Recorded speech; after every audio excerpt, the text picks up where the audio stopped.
Get this and get it straight. Crime is a sucker's road, and those who travel it wind up in the gut of the prison of the grave. There's no other end, but they never learn. Wrigley's Spearmint Chewing Gum, the refreshing, delicious treat that gives you chewing enjoyment, presents for your listening enjoyment Raymond Chandler's most famous character in The Adventures of Philip Marlowe.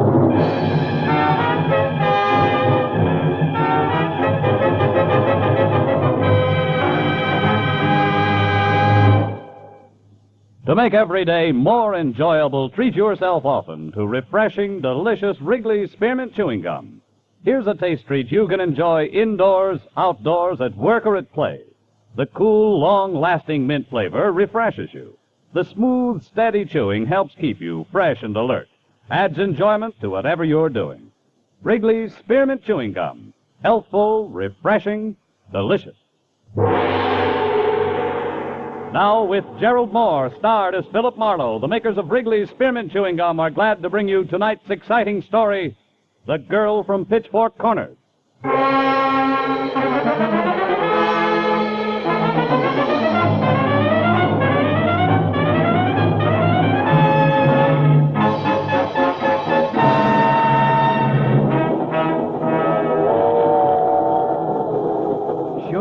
I'm sure what I'm saying. Do I look like I'm wearing blinkers? Now, for the third and last time, so I can go back to marking this form. Nobody's been in that seat, mister, since we left L.A. Nobody. You sure you got the right stall? Yeah. Car J, lower 12. You're J, upper 12, right? Right, like rain. Well, that's light now, for look, you. friend, let's go around again. His name is Latimer, Arnold Latimer. I don't know what he looks like, but he's supposed to be heading for San Francisco. Now, maybe you heard somebody call him, page him, something. Nobody called no one except that pool cue conductor with the brass buttons and the sandpaper voice. You checked him? Yeah, twice. Now, look, lower 12 is vacant as far as he's concerned, right? And no Arnold Latimer in the club car, the diner either? Hey, now, wait a minute. He tried the washroom. Yeah, same story. Well, looks like your entry was scratched. That's scratched. Also looks like Glendale is where I get off. So long, pal. Good luck with the ponies. Hey, now, hold it. Don't tell me that Latimer bird is the only reason you're on this train. The one and only. Look, if you run across a pony called Not on Hand, play it heavy, huh? Yeah, sure. But not the show. Not the show. Good night, friend.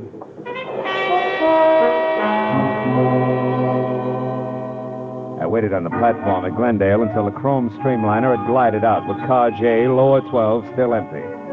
Then I got a cab back to Union Station in L.A., picked up my own car, and headed for 1312 North Bronson Drive in Hollywood, and a woman I'd never seen named Donna Rollins. She had hired me by special delivery letter that afternoon, crisp $50 bill enclosed therein, to be sure that one Arnold Latimer was going where he'd said he was going. That had been my job. Well, the place on Bronson was the kind of imitation Mount Vernon architecture where Washington couldn't have slept a wink. The lady that answered the door was about as colonial as Bebop. Yet she was a full lap behind the other extreme, known as glamorous Hollywood type. Just a nice-looking anybody, with freckles, brown hair, and a soft bun, and dressed in a white blouse that didn't plunge an inch. Yes? What is it? Oh, I'm Philip Marlowe, Miss Rollins. I'm afraid you're entitled to some change. May I come in? Change? What do you mean, change? Yeah, $50. It's a lot of money for a one-line report on a little man who wasn't there. Miss Rollins, did you hear me? Yes, Mr. Marlowe. I don't like to seem abrupt, but I'm very busy. Excuse me, please. You seem to have lost interest in Mr. Latimer in a hurry. You know, when you sent me the letter this Please, afternoon... Mr. Marlowe, there isn't time for talk. I've already told you I'm very busy. Good night. Okay, baby. Good night it is. I backed my nose off the front door knocker, chalked Donna Rollins off as another woman who had changed her jittery mind, and walked a dozen yards back to where I'd parked my car. The crisp $50 bill was still burning a hole in my pocket. When I was in behind the wheel, I was still worried about taking so much for so little, until I flicked my headlights on and the slash of white picked up something I hadn't expected. Donna Rollins, her coat thrown over her arm, her face stamped with fear, was running away from the house like it was going to blow up, headed for a taxicab parked close to a corner. I started my car to follow her, but I never made it, because a hot rod decided all at once to park in front of me. You big jerk! The adolescent climbed over his door and came toward me. He was strictly brash high school sophomore with dialogue to match. Of course, the cab was gone. Well, Pappy, nice going. Your bumpers pleated my twin pipes. Well, what do you calculate doing about it? If you were 5 years older and 5 inches taller, I'd pleat you, Pappy. Now, come here. Oh, hey, let me go. Not until I speak my piece. You, Sonny, are going to get those two cars apart in less than 2 minutes because I don't calculate on being gone any longer. Is that crystal clear? Yeah, sure, mister. Sure, I'll fix it up double quick. You'll see. I practically got it done now. Okay? I don't know. We'll talk about it again in 2 minutes. I had no idea what Donna Rollins had been running to or from. But the fact that she was gone while her front door was still open made her house the first place to check. I found the living room nothing more or less than I'd seen at my first peek. Plush, but empty. The bedroom beyond was the same. White satin drapes spilling onto a wall-to-wall jet black hook rug, and on the far side of the room, sprawled over an also white ottoman, a very beautiful blonde girl, very dead. She'd been shot twice in the back sometime in the last hour. And there was no identification in any of the pockets of the expensively tailored gabardine suit that she wore. In a handbag, the story was the same. Yeah, it looked like Donna had had good reason to run, but that I had a better one for calling the police. Or taking her messages. Hello? I want to talk to Donna. She isn't in. Message? Yeah, here's a message. I want you to find her and get it to me, please. Hey, I can't hear you. Are you still there? Yeah. Now, hold on. Oh. His phone booth's leaked. Okay. Who are you? Friend of Donna's. You said you had a message. Yeah, so I did. But? But I think you're awful anxious, fella. Too anxious. Oh, now, wait a minute. Don't get touchy. I'm a friend, all Skip right. it, friend. Not a chance, Junior. Nevins, 1, 2, 1, 2. We may get together yet. Los Angeles City Building, Fire Department. Battalion Chief Kegler, please. One moment, sir. All right. Battalion Chief. Phil Marlowe, Keg. Oh, hi, Phil. Look, can you get me some dope in a big hurry? It's important. Well, sure, Phil. Name it. What firehouse went out on a call less than a minute ago? Can you look it up? Well, I don't have to. It's here on the board in front of me. Engine Company 5, Phil, San Fernando Valley. But it's only a small I brush don't fire. care about that, Keg. Where does Engine Company 5 live? Where in the valley? Can you give me that? Well, I think so, Phil. Seeing it was me own outfit for 14 years. The corner of Ventura Boulevard and Whitsett. But, Phil, what do you want to... I'll call you later, Chief. We'll talk it over then, huh? Thanks. Goodbye. I was playing a long shot, but any kind of a lead on a deep freeze voice who had a message for a girl who left a corpse in a bedroom was worth checking. So for the time being, I skipped calling the police and left the place lights out, door closed but not locked.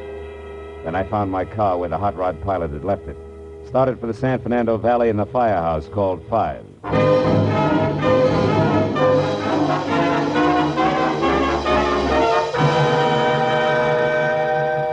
20 minutes later, when I was there and out of my car, I came face to face with my second break. The only payphone within a half block of the engine company was at an all-night open-air hot dog stand. And the attendant on hand, a girl with a kind of arched eyebrows that left her looking constantly surprised, had an A1 memory.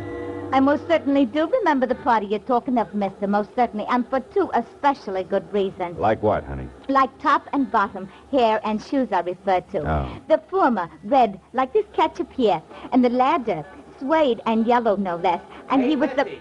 Yeah, excuse me. Yeah, sure. Well, let's say, Chris. Hot dog, Bessie. You pick it with your own dainty fingers. Yeah, with my own dainty fingers. Really, Chris, you say the same thing every night. It gets to be very... Bessie, pardon me, dear, but this counts. Do you know who this redhead in yellow suede shoes is? His name? Oh, no, I never saw him before.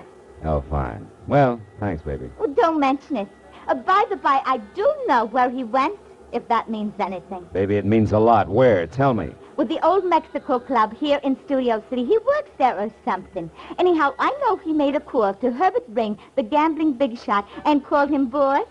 And Ring runs that place. Thanks, sweetheart. Here's 10 for your trouble. Bye, Chris, and you old hat. Thanks. Goodbye.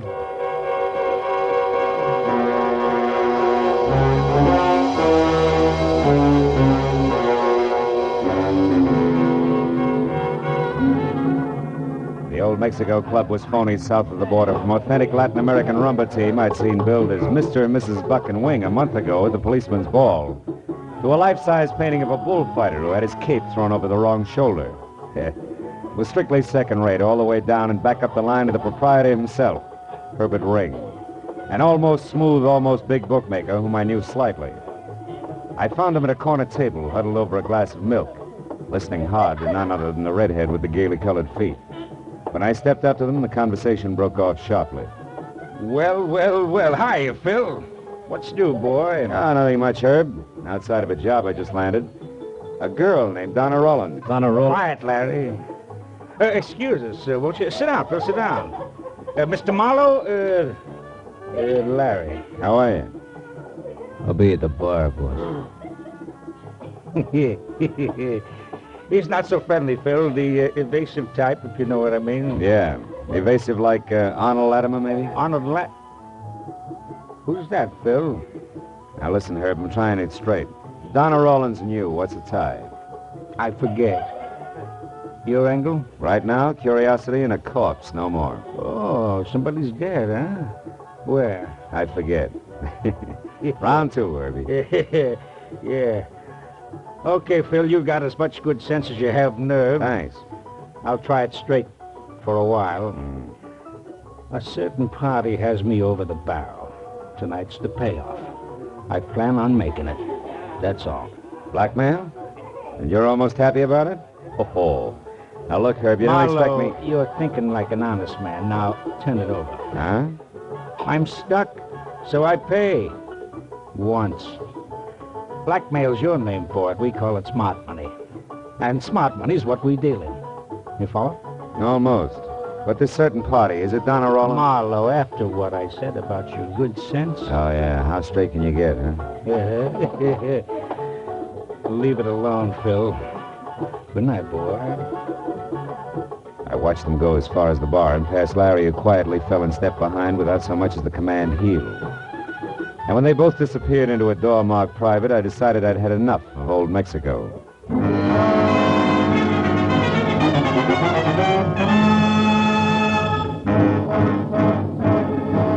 I got out to my car and pointed it back for Donna Rollins' place for the only reason left. I didn't know where else to go. Half hour later, when I was there, I was glad it had played that way because number 1312 North Bronson was not dark as I'd left it, but lights on, front door wide open, radio going, and for a topper, a gentleman of maybe 35, in tweeds and a sunburn, mixing himself a drink. The evening paper open on a nearby coffee table. What? Good evening. Oh, you startled me. You a friend of Donna's? Yeah. She in? No, she... Say, who are you? You barge in here, close the door, make yourself... I told you I'm a friend of Donna's. Oh? That's odd. So am I. A steady boyfriend. Shall we try again?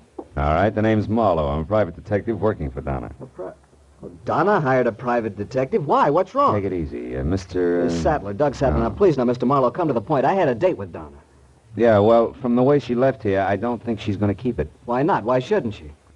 Well, for one thing, if you don't know already, there's a body in the bedroom there. But somebody's dead in there? Yeah, very dead. Mm-hmm. Let's have a look, huh? Maybe somebody you can identify. It's a woman, Mr. Sattler, a blonde. She was shot. Well, who is it, Sattler? Friend of Donna? Oh. It's Donna.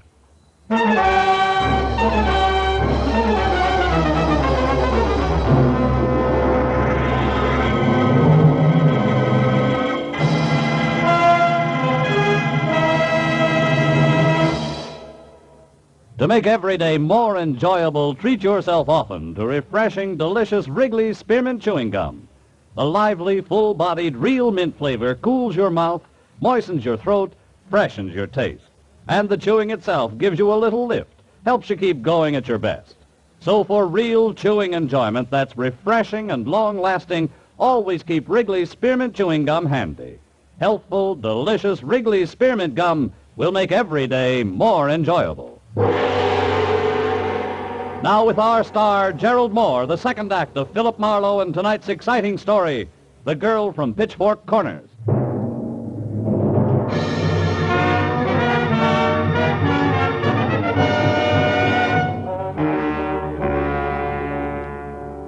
thing in the bedroom was no prettier than it had been when I first found it, only now it had a name. Donna Rollins, my client. And as Doug Sattler stared at it and repeated the name, his long hands began to twist each other and its forehead got sticky. I finally took him by the shoulder and turned him around, away from it.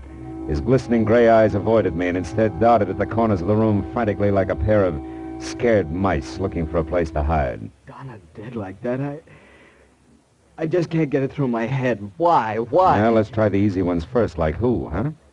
You mean you know who did this? Yeah, it's not exactly at the handcuff stage, Sattler, but I got a prospect. Come on, let's go in the other room. You can probably use a brace. Yeah, thanks. I need a drink. Yeah, I think it's a girl, a cute one with dark eyes and a double row of freckles across her nose. Freckles? Yeah, also she has brown hair and a bun and a mouth that probably liked to smile once. I wasn't doing much of that when I reported to her tonight. You reported to her. Now, wait a minute. That's impossible, Marlowe. Why? She was right here in the apartment. Furthermore, she said she was Donna Rollins. I can't understand this, any of it. Hey, wait a minute. Take it easy with that stuff. I said a brace, not a bottle. I need it. See, I know the girl you've just described. Hmm? Her name's Beverly Cheskin. Cheskin? And a reason for killing? If she did. Jealousy. Maybe you better draw me a picture. She's a crazy, unreasonable kid from the sticks, Marlowe. For Pitchfork Corners, Kansas. From where? That's right, Pitchfork Corners. Oh. The rest of it's just as fantastic. Well, what's the rest of the story? Last summer, my car broke down. I was stuck there for a week. Mm-hmm. She worked in the only drugstore in town. I was just about the first guy she'd ever seen in something beside a straw hat and overalls. She fell for me, and, well, I kind of led her on. You know how a fellow will. I should. I've been hearing the same story since I was in the 3rd grade. It's the truth. Oh, sure. Rest of it, no doubt, goes right down the same cob. From sweet nothings to love letters sealed with a kiss. You finally got around to breaking it to her gently about Donna. She wouldn't believe you, and before you knew it, she dropped everything and came to the big city, huh? Yeah, 2 days ago. Yeah. You make it all sound pretty silly. It's no sillier to me than that corpse in there. Okay. It's hard to believe she'd actually commit a murder, Marlowe. She does have a temper. And she's just pulled her life out by the roots. And you know what? They grow deep in places like Pitchfork Corners, city boy. Didn't you care? Of course I did. Crazy little fool. I tried to reason with her in my letters, Never mind. Let's get on to the sophisticated part, huh? About Donna and one Mr. Latimer, for instance. Latimer? Who's that? Oh. How about Donna and Herbert Ring? I don't know any Herbert Ring either. Mm-hmm. But Donna had a lot of business friends I didn't bother with. Why? Well, you should have. Doing business with Herb Ring means Means what? that you have to be fast on your feet. What's that? What'd you pick up off the floor, Marlowe? An old envelope. I'm a stickler for neatness. Where's Beverly staying, Sattler? I don't know. She called me once, but she wouldn't tell me. I haven't seen her. Where'd she reach you? My hotel, the Greenwood Arms. Mm-hmm. Marlowe, what are we going to do? About Beverly, I mean. Right now, I'm going to try to find her. If you can stand it, Sattler, stay here. And stay sober. The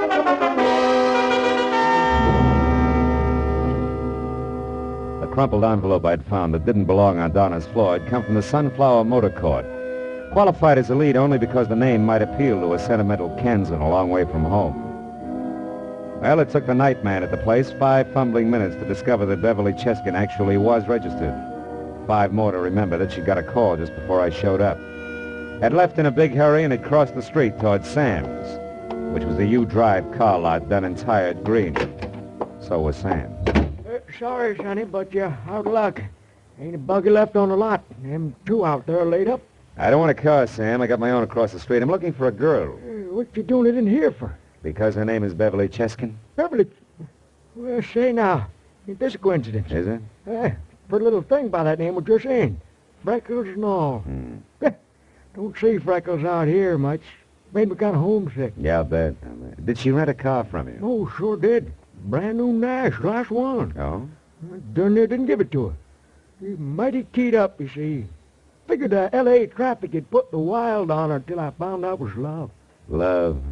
What do you mean? Why, she asked me what was the shortest way up to Vista Point.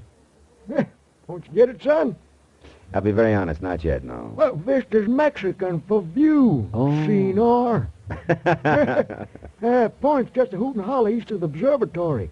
See the whole darn valley and all of L.A. from up there. Oh, that's where she's headed, huh? You sure? Well, I reckon. Most romantic spot around.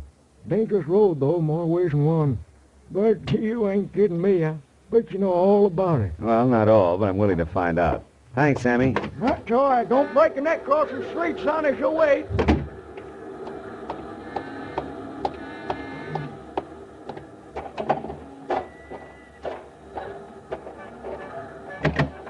Leave that heap right where it's set, Shamus.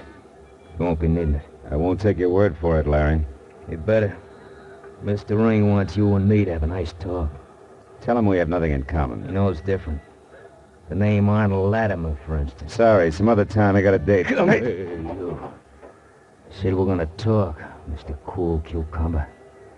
If I have to warm you up to it the hard way, it's okay with me.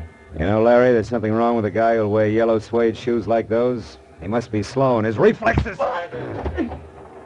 Imagine I'll be seeing you.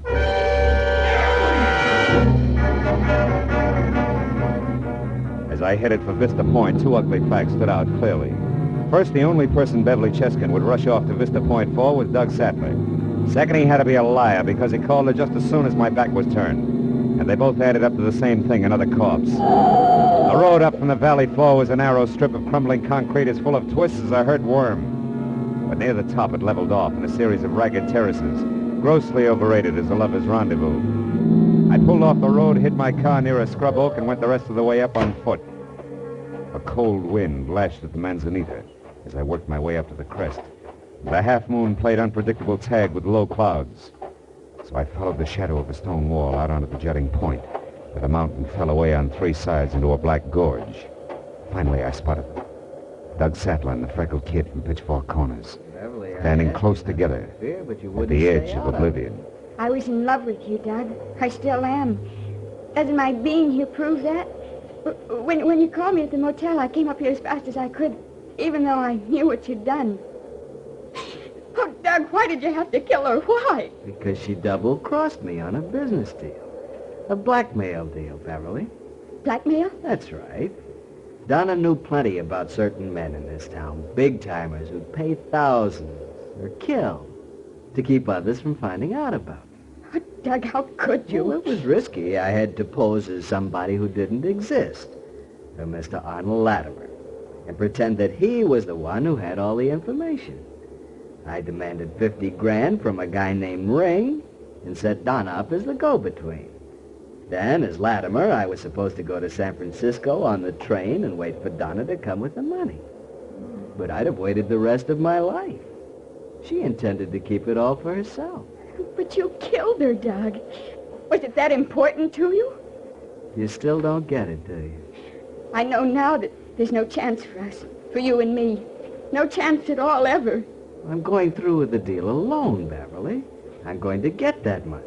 But I've got to do something else first. I'd heard enough. You don't really think I reached got my you up 38 and here edged just to along the live wall like that? toward them to where I knew I couldn't miss. I made a mistake, Beverly. I dropped an envelope in Donna's place and Marlowe found it. He knows I lied, but I can still say I did it to protect you. Protect me? What do you mean? He'll be up here eventually, but all he's going to find is a stupid kid from Pitchfork Corners who murdered a rival in a fit of jealousy and then couldn't face it and came... I was counting on the wind to cover any noise, and it did. You see, it was a... That's why I was caught flat-footed when the shock came. Sattler lurched up on his toes and doubled over, clawing at his stomach. I crouched down as Herbert Ring stepped out of the brush across the clearing, a thin-barreled gun in his hand. Don't move, sister. Sattler had fallen face down on the ground. I started moving again as Ring rolled him over with his foot. He was dead. That's the only payoff Mr. Arnold Latimer gets for me. It's too bad you had to be here to see it made, sister, because I can't afford a witness. I'm sorry, I really am. But it's no worse than he was going to do to you. Ring! Duck, Beverly! Let that gun lay, Ring. Don't reach for it. Just relax. And Larry, that louse, he was supposed to... Yeah, it's a little late for tips, Herb. You should have hired a better class of help. Go fry your head. Nobody's perfect. Even you. Yeah, where'd I slip? Too much volume when I talk to Sam? Yeah, that's right, Loudmouth. I tagged you there, and listen. So you knew where to come and you heard the rest of it up here just like I did. You take it, Herb? It's not going to be easy getting you down this hill to a dock. Are you kidding, Shamus? I ain't moving any place. If you know any pretty words, Go say 'em to the lady. She's the one who needs 'em. They'll go over big in Pitchfork.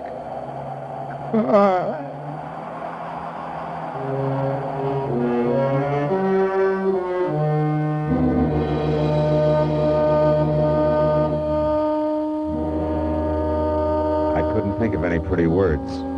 Not then, anyway. I let her figure it all out for herself, and she was still at it when we got to police headquarters, where we told the whole story to homicide from start to finish.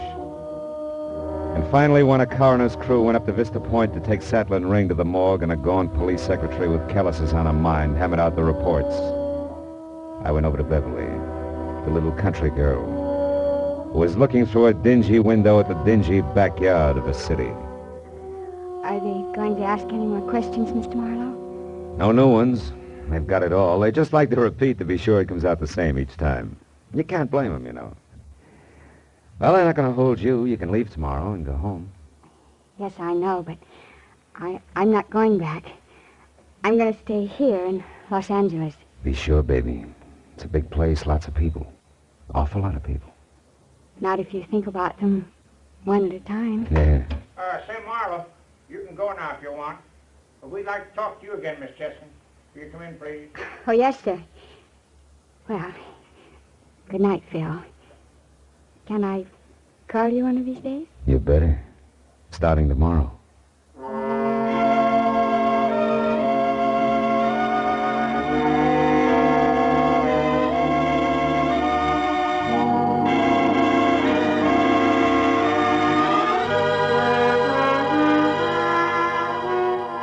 She smiled.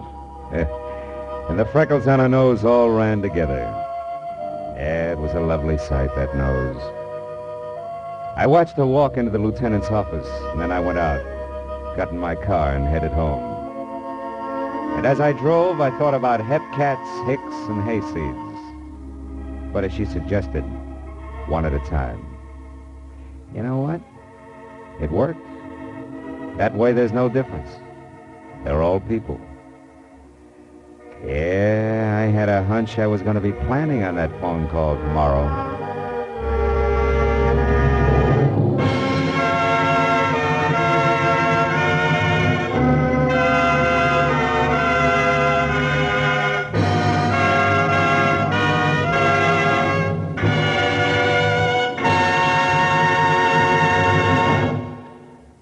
Remember, friends, to make every day more enjoyable, treat yourself often to refreshing, delicious Wrigley's Spearmint Chewing Gum. There's lots of cooling, real mint flavor in every stick. And chewing Wrigley's Spearmint helps keep you feeling fresh and alert. You feel better, work better, get more fun out of doing things. So indoors, outdoors, wherever you go, keep some healthful, refreshing Wrigley's Spearmint Chewing Gum handy. To make every day more enjoyable, treat yourself often to delicious Wrigley's Spearmint Chewing Gum.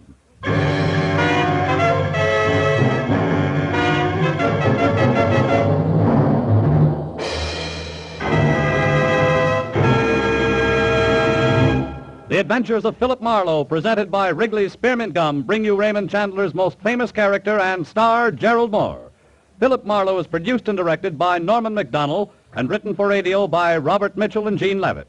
Featured in the cast were Sammy Hill, Peter Leeds, Wally Mayer, Hugh Thomas, Anthony Barrett, Vivi Janis, and Harry Bartell. Special music is composed and conducted by Richard Arant. The makers of Wrigley's Spearmint Chewing Gum hope you enjoyed tonight's Adventures of Philip Marlowe and that you're enjoying Wrigley's Spearmint Gum every day.